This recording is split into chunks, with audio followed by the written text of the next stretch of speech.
Do you find yourself overwhelmed by the thought of making a career transition? I've been there and I understand the challenges you face. That's why I created the Career Compass, the ultimate guide for high achieving corporate women to make career transitions with ease. The Career Compass breaks down the decision making process into 5 clear steps, helping you make savvy, empowered career decisions.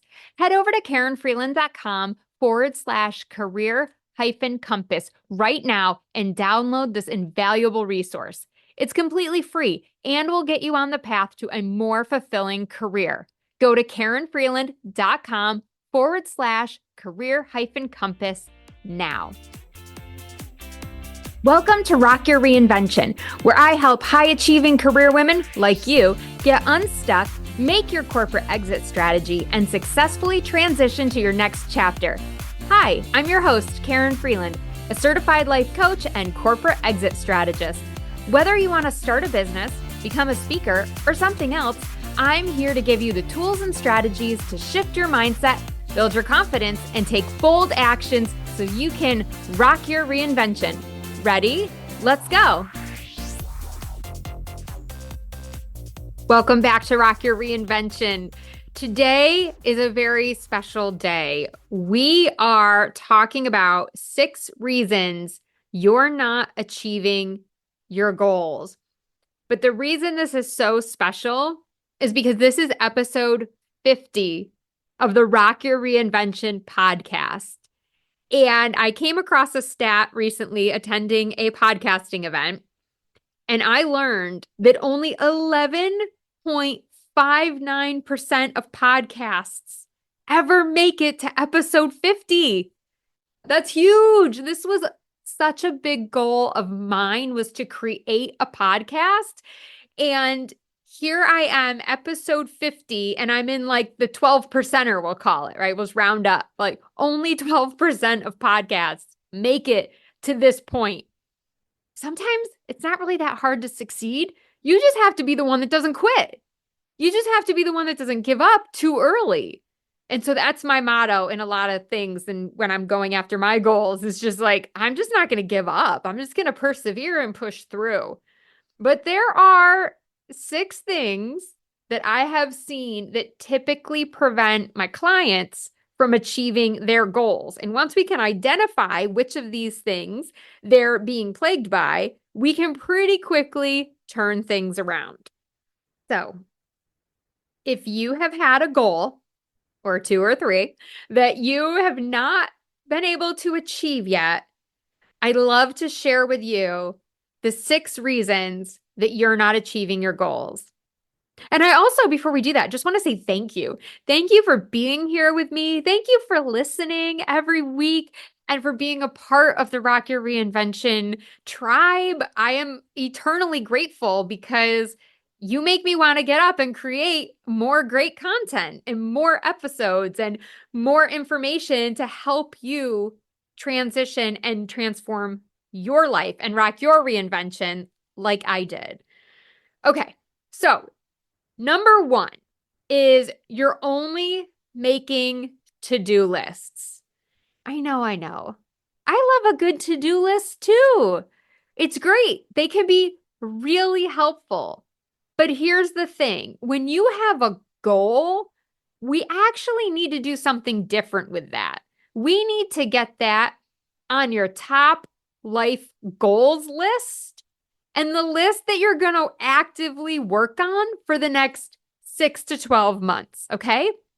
The biggest problem with not achieving a goal is because you're treating it like all the rest of your to-dos.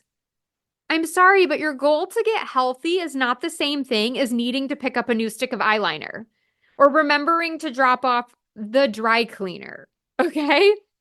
Your big goals actually need a list all of their own. That way, they don't get lost in the shuffle and they get the focus that they actually deserve, right? Our goals, the big ones, normally require a lot more effort and time than those little to-dos, right? Which means that we can't just cross them off the to-do list quickly. They need goals and sub-goals and sub-tasks.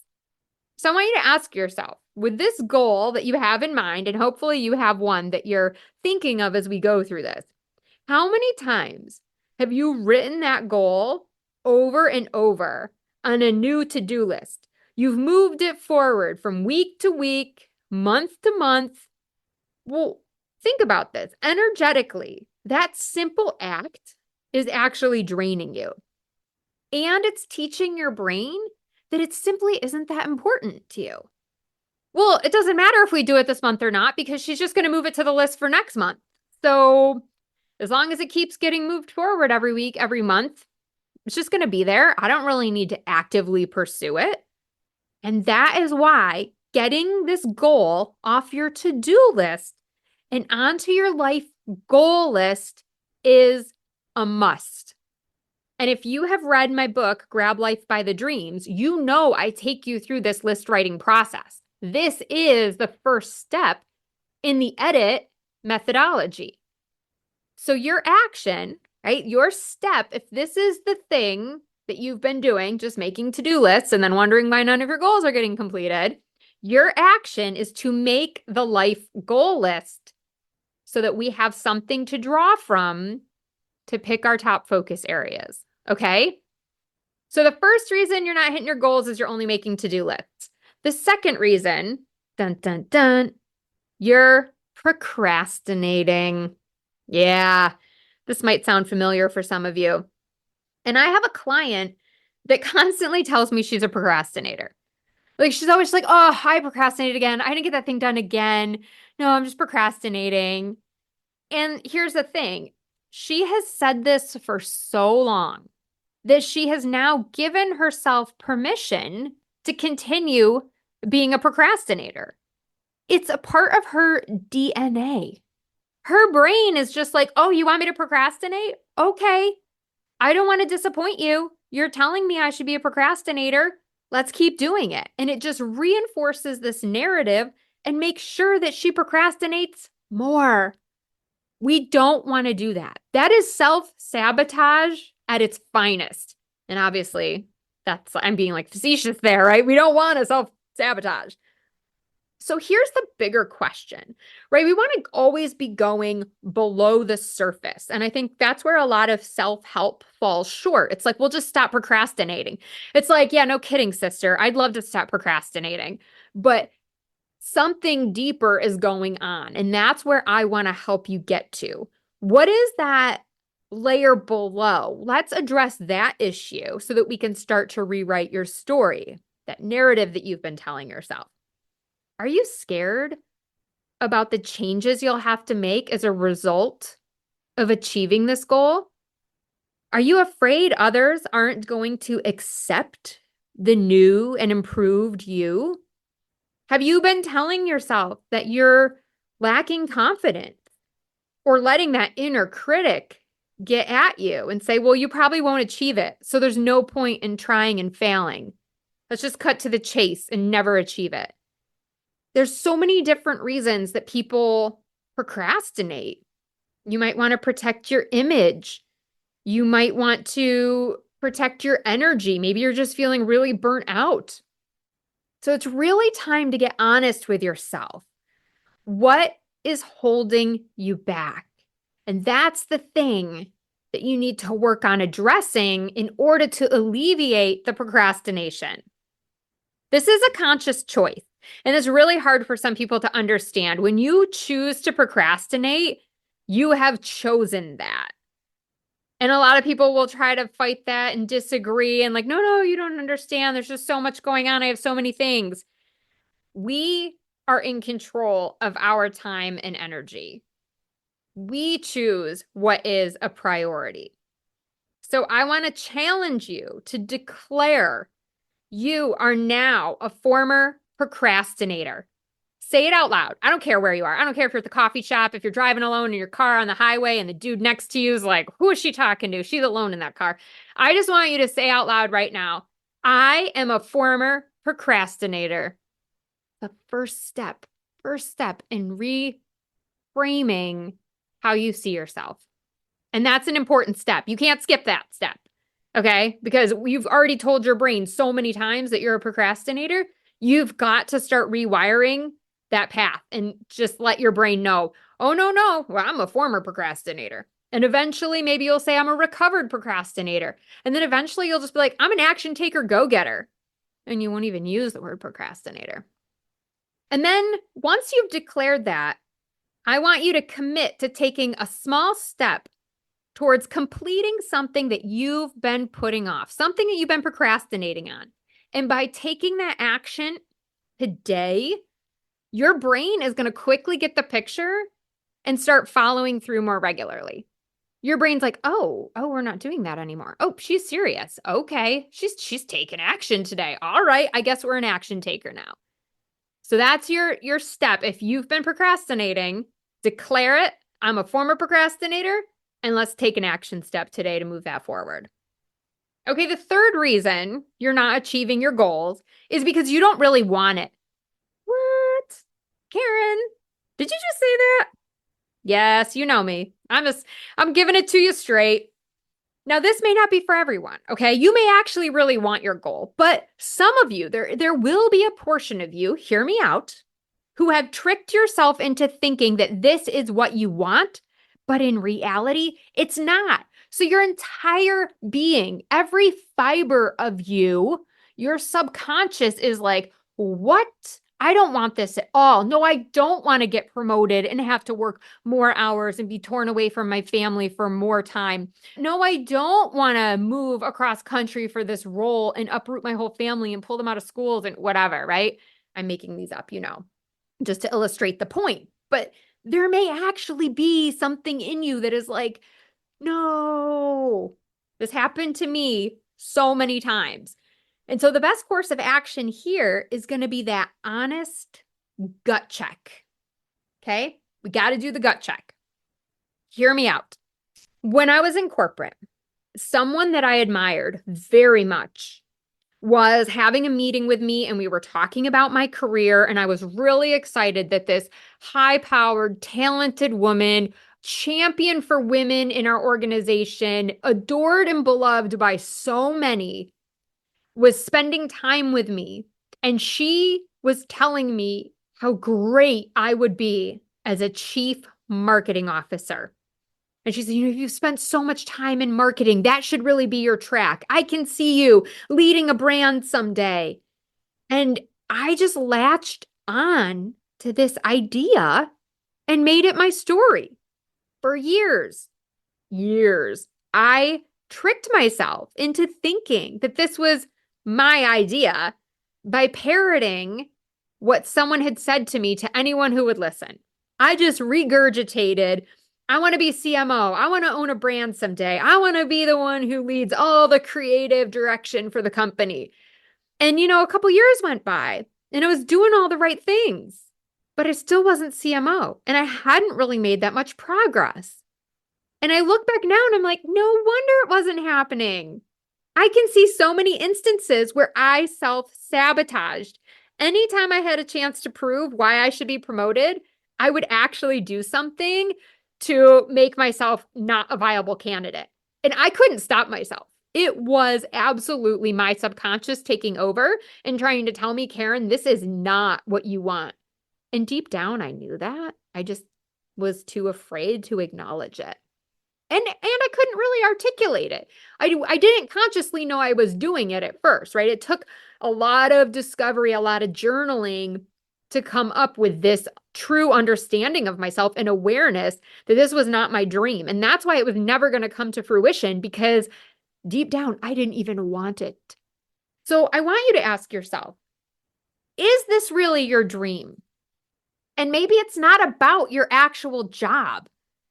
But maybe you started volunteering recently because everybody else was volunteering and you felt like you needed a cause or something to go after. Or you're supposed to be writing a book and working on that outline because everybody you know keeps telling you, oh, you've got a book in you. You really ought to write a book about that.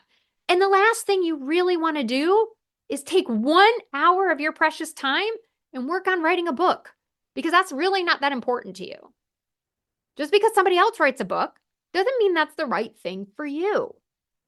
So I really want you to ask yourself, is this a goal that you wanted? Or was it because it was what you thought you were supposed to be doing, or someone else told you you were supposed to be doing? In many instances, we allow what others are doing to fuel the goals that we set for ourselves. And it's hard to acknowledge that sometimes. This is a hard pill to swallow because, again, it challenges our identity. And if you heard episode 40 of Rock Your Reinvention podcast, I talk all about unwinding your self-identity.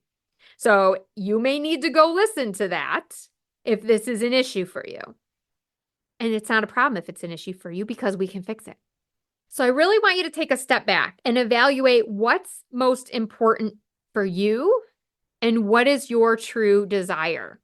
And then you could make a decision about whether this goal stays or goes. It's totally okay to take that goal off your list. Totally okay. And maybe chasing someone else's dreams is actually derailing you from reaching your real goals because you're wasting all this time over here trying to get promoted or whatever it is that you're trying to do. And really, you should be starting your own business or consulting agency, or really you should be going out and be building your speaking empire. Only you can answer this question, but I just want to give you the prompts to help you unearth and get to the crux of why you're not really achieving your goals. Okay? So number 3 is you just don't really want it. And there's nothing wrong with that. Number 4, you have too many goals. I see this all the time because we're ambitious as heck, right? Like we are go-getters. You have been incredibly successful in your life and there's nothing that you can't do, right? You can do it all. But the question is, can you do it all right now? And the answer is no. You can't. You can't. You can try and you're going to burn yourself out just like everybody else does. So we got to do some prioritization. I heard an analogy recently and I absolutely love it. So I'm going to share it with you. I can't take any credit for this. I don't know who originally said it, but basically they said, have you ever tried to catch a rabbit? Right? It's really hard to catch a rabbit. We've had some in our backyard before. My dog can't even catch the rabbit. It's so fast. Now try catching 3 or 5 rabbits, 8 rabbits, 10 rabbits at a time. You're going to run around like a chicken with your head cut off in all different directions and you're going to come up empty. And then you're going to get smart and you're going to be like, okay, see that rabbit over there with the brown fluffy tail and the spot on its nose? Like that's the rabbit we're going after. Forget about all the other rabbits. And we're all going to focus on getting this one rabbit. And guess what? After a while, you catch that rabbit and then you shift to the next one and the next one. That's the only way to do it. It's the same thing with your goals. If you are trying to do more than 3 things at a time, no wonder you can't stick to your goals. You're doing way too much and you only have 24 hours in a day. So the first thing I do with all of my clients when we're working together is get real clear on that 3, maybe 5 things, depending on how big the first 3 are. 5 max, but 3 things that we want to work on for the next 6 months. Because here's the thing, when I'm coaching somebody, I want them to get results fast. I want them to be like singing my praises in the first couple of months. Like, oh, they've just had so many breakthroughs and started to see so much progress. And the only way for me to do that is to make sure that we only focus on their top 3 goals. Because the brain can only handle so much at one time. Right? It's back to the rabbit analogy. We're spreading ourselves too thin. We can't be all over the place. And we're going to be prone to burnout if we're trying to do too much at once. So we've got to stay focused on executing the top priorities first. I mean, a lot of the women I work with anyway are already coming to me with burnout and exhaustion and overwhelm because they're trying to do it all. Focused on way too many things at one time. And so we just make this tiny little shift. We get really clear on what we want to go after. And sometimes they'll say to me, but Karen, there's so many things I want to do in this life. I'm like, you and me both, sister. I'm down for all kinds of things. I want to have a makeup company someday. And I want to start maybe, I don't know, I don't know why. I was going to say I want to start a foundation. I don't think I want to do that. I don't know where that came from. But whatever, you might want to do something like that. Like there's so many things we can be doing. Like why would we not want to have all these things? But the way I like to look at it is also maybe having that separate bucket list, right? Maybe there's things you always want to do, like travel to Spain or bungee jump, right? But you have no intention of actually working towards that in the next 6 to 12 months. We've got to take it off the to-do list, off the goals list, and it just goes on to this like side bucket list. So it's not gone. It's not gone for good. It's just gone for right now. It's one less thing that you mentally have to worry about. So we're going to whittle that list down to the top 3 to 5 goals. And that is going to give you so much clarity. And with clarity comes freedom. You have the freedom and permission to ignore anything that isn't on the list. How exciting is that? And you're finally going to see progress with the things that stayed on your list because you've actually got enough energy and time to focus on moving those things forward. This becomes a fantastic decision criteria for you. So somebody approaches you and they're like, hey, you should totally join the PTA, or we really want you on the board for this or that. You look at your goals, those top 3 to 5 things, and you go, does joining the PTA or this board get me closer to achieving one or more of my goals? Oh, if it does, yes, then I'm going to do it. If it doesn't, then I get to just say, no, not right now. Thanks for thinking of me. Not going to do it. Pass, polite pass. It's really that simple, but it requires your focus and courage. The courage to say no, the courage to choose which things you are going to focus on right now. So if you haven't been hitting your goals, I really want you to take a look, and it could just be a simple volume issue. And in that case, it's just a matter of sitting down and whittling it down to what are the top 3 things you want to go after the next 6 months. If you could only do 3 things in the next 6 to 12 months, what would that be? And it's not all important. And if you're like, no, but it's all important, I want to do it all. Okay, have fun chasing your rabbits, right? You're going to be in the same boat in 12 months. Okay, so the 5th thing, I got 2 more for you. The 5th thing is your goals aren't smart. If you're having trouble sticking to those goals, it might be something that's more mechanical in nature, right? Your goals just might be too vague. And that is a problem that I see. We've heard SMART goals before. You know, I teach this in my book too. They've got to be specific, measurable, attainable, relevant, and time-based. And there's a reason that so many coaches talk about this. And the reason is because it freaking works. like it's just solid. Okay. So you can refute it all you want. You'd say, I don't want to do SMART goals, but if you're not achieving your goals and you don't have SMART goals, this is probably why. So I'll hear a lot of my clients come to me and they're like, well, I want to make more money. And I'm like, okay, well, that's not a strong enough goal. I mean, it's fine to want that. And of course, a lot of my clients put that at the top of their goal list, but we need some concrete details around that if you actually want to bring it to fruition. Because think about this from a different perspective. How many different ways could you make money? I mean, you could get a second job. You could leave your current company and go to another one and get a raise. You could start a side hustle. You could have an investment property. You could, you could start you could be in an MLM. You could, sell like Mary Kay or something. I mean, there's so many different ways that you could create additional income. You could go be a barista at Starbucks, right? But that's not specific enough, okay? So your goal, something that would be much more specific, for example, might be something like this. By December of this year, I want to be earning another $30,000 as a result of a promotion in sales management at my current company. Boom. That is way more specific. It's something that you can actually measure, and it's attainable, relevant, and you've got a clear deadline. It's got all the makings.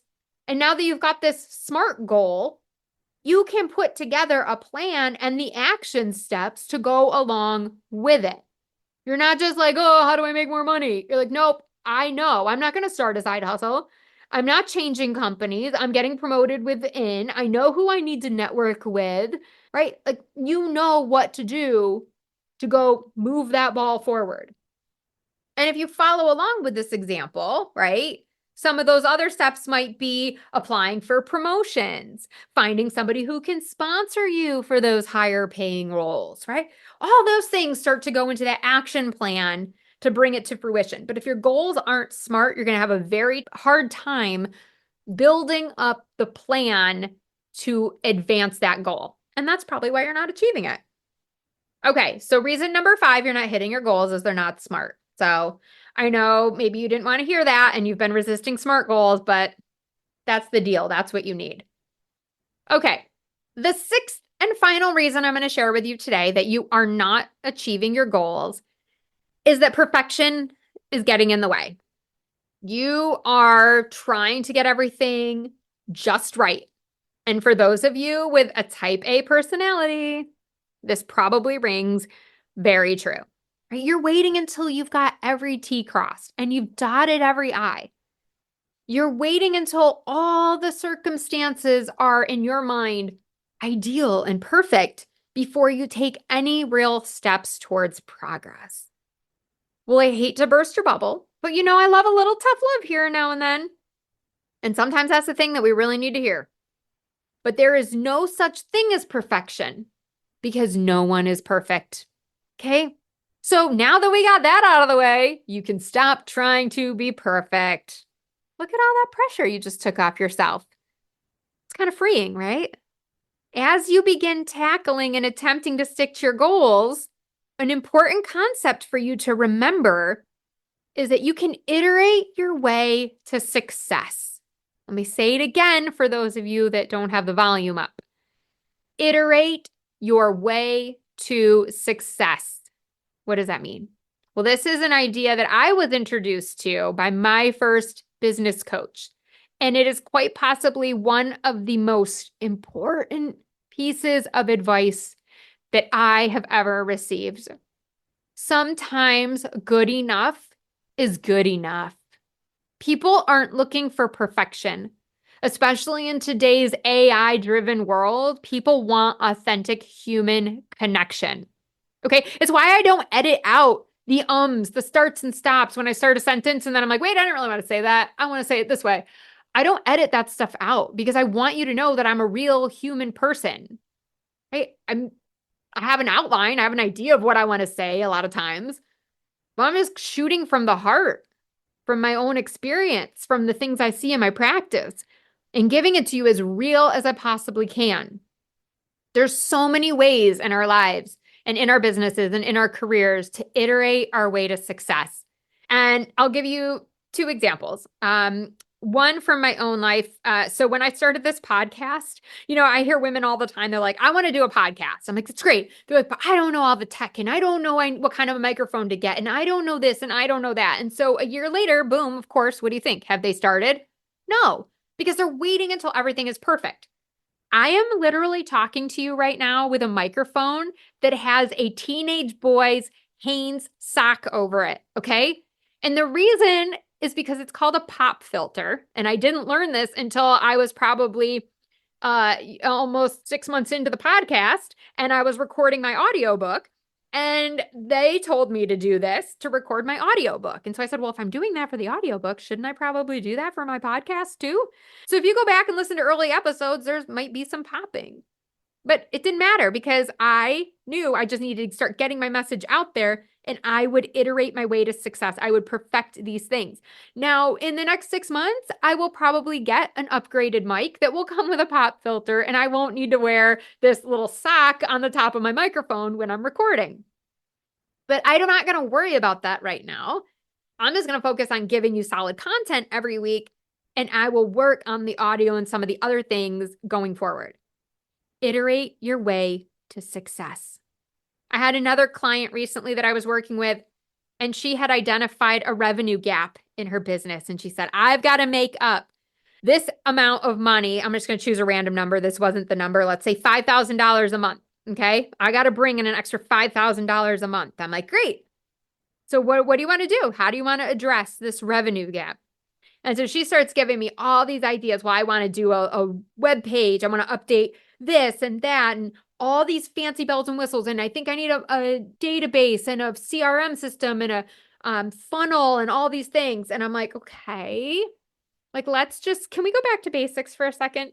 Because you can get all of those things, but that's still going to take you months to bring in revenue. And you want revenue now, today. So what do we really need to do? We need to pick up the phone. We need to call the leads that are already in your ecosystem and make an offer. That is how we're going to iterate our way to success. You can build the landing page in tandem. You can have somebody else working on that. But right now, the thing you need to be doing is coming up with a dream client list and calling them and reaching out to them and having a strategic approach for how you're going to get connected with other people in that organization. That's what's going to bring the revenue in right now. All the other fancy bells and whistles we can get to down the road when we iterate our way to success. So I hope that gives you an example of how perfectionism and trying to do all the things at once can actually prevent you from achieving your goal. Just jump in, do the down and dirty, get the most viable product out, and let's go. So the 6 reasons you're not achieving your goals are, number 1, you're only making to-do lists. That does not give enough attention and focus to your goals. 2, you're procrastinating. But why? Let's go deeper. Why are we procrastinating? So that we can stop. 3, you don't really want it. So guess what? If you don't really want it, let's ditch it. Take it off the list. It doesn't have to stay there anymore. Number 4, you have too many goals. Stop chasing so many rabbits. Let's get laser focused on the top 3 to 5 max. Number 5, your goals aren't smart. Got to have smart goals. Don't resist it. And number 6, you are letting perfectionism get in your way. Now, I want to give you a quick bonus tip before we wrap here, because I think this will be helpful. And this is something that I have found in my own life, right? So I can have all these other pieces in play, but there's one other little thing that I like to make sure I've incorporated, and that is accountability. Because from time to time, no matter how badly we want to reach our goal, we need a little help. We need a little bit of accountability to get us over the hump. And this can be a friend, it can be a coworker, spouse, but I have had my best results when I have a coach, because they are third party, they are not biased, and they can often see things in my own life that I can't see. Plus, they can give me the tough love when I need it. Like, Karen, you're overthinking this. Karen, you're self-sabotaging. Karen, you're making this harder than it needs to be. What are you resisting?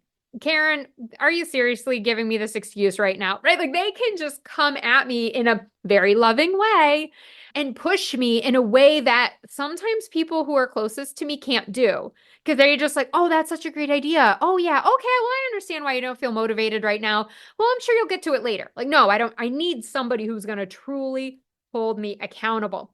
Somebody who's going to stand in the fear with me, but then push me through it, right? When I feel like giving up or I feel like I can't go on, my coach is like, are you kidding me? You didn't come this far to give up. Let's go. What are you waiting for? So having that accountability partner is going to ensure that you set your goals and you stick to them. Now, of course, this is exactly what I do with my clients.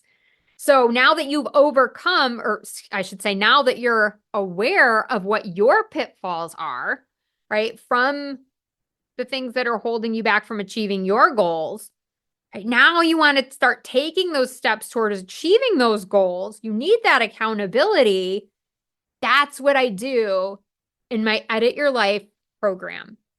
So if you want to learn more about this, if you want to just hop on a call and see if we're a good fit, we'll talk about your ultimate vision. We'll talk about what's holding you back and getting in the way. And then we'll make a game plan for going forward together. If that makes sense, right? There's nothing to lose by getting on a 45-minute call. I can tell you whether you decide to coach with me or not, you are going to get a tremendous amount of value out of that time that we spend together because it's going to help you think about things differently. You're going to see things from a different perspective. You're going to articulate things that you've never said out loud before or that you've only told a very few people. And it's going to motivate you and excite you in a way that you have not experienced before. So if you're ready for that level of accountability, you've got some clear goals that you know you want to be going after, then my Edit Your Life program is perfect for you. If you want to learn more, you know the link will be in the show notes. You can book an Edit Your Life Jumpstart call. You can always go to my website, KarenFreeland.com, and find it, but there's a Calendly link there, and you can go grab a time slot. And I would love to just have that chat with you and see how we help you achieve these goals that have been hanging around for so long and are just waiting for you to grab them and bring them to fruition. All right. I can't wait to see you on a call. And I know there were a lot of action items in today's episode. So make sure you follow through on the ones that speak to you, the ones where you felt called to do something with. Right? There's a reason you heard this message today. Whatever you do not give up. Thanks for tuning in. I hope you're inspired to take action by committing to one of the tips or strategies we talked about in today's episode. If you want more accountability and support, I've got your back. Book a complimentary Empowered Exit Strategy call today. Visit KarenFreeland.com to learn more and book your 45-minute session. Until next time, stay fabulous.